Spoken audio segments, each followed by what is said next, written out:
Sugatan sa pambubugbog ang anak at ang pamangkin ni Senate President Pro Tempore Jinggoy Estrada matapos umanong mapagtripan sa Boracay.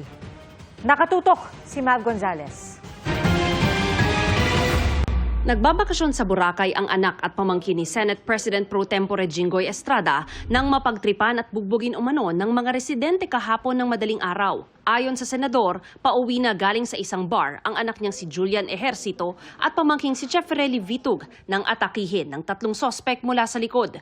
Kwento pa ni Senador Estrada, kahit bumagsak na raw si Julian, pinagtatadyakan pa rin ng sospek. Sabi pa umano ng isang sospek sa pamangkin niya, masyado kang maangas.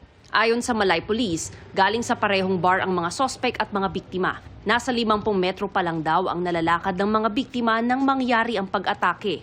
According to the witnesses, talagang from na naglalakad po yung ating mga victims, sundan po ng ating mga suspect.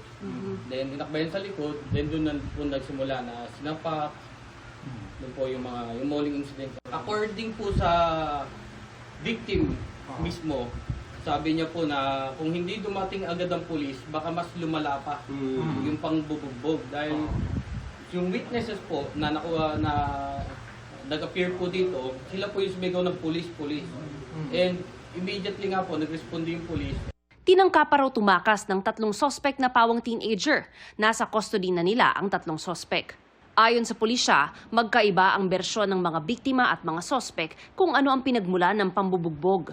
Based on the CCTV footages po, na nag-gather natin, nagkaroon lang sila nagkasalubong one time po. Opo, nagkasalubong. Tinginan lang asino. Tinginan po. Doon po sila medyo nagkasalubungan sa same bar po. Same bar. Sa loob, then nung lumabas na mga victim, sunundan naman ang mga suspect. Sabi ni Senador Estrada, wala namang komprontasyon o pag-uusap sa pagitan ng mga biktima at mga sospek sa loob ng bar. Kaya tingin nila na pagtripan lang ang mga biktima. Nagpapagaling sa ospital si Julian na may tama sa ulo. Sa ilong naman ang tama ng pinsan niya. Kahapon nagpunta si Estrada sa Boracay at nagsampa ng reklamong physical injury sa mga sospek. Aniya, walang magulang o kaanak na gustong mabiktima ng walang saysay na pananakit ang mahal niya sa buhay sa isang lugar na dapat ligtas. Umaasa raw si Estrada na iimbestigahan itong mabuti ng mga otoridad para makamit ang hustisya. Sinusubukan pa ng GMA Integrated News kunin ang panig ng mga sospek.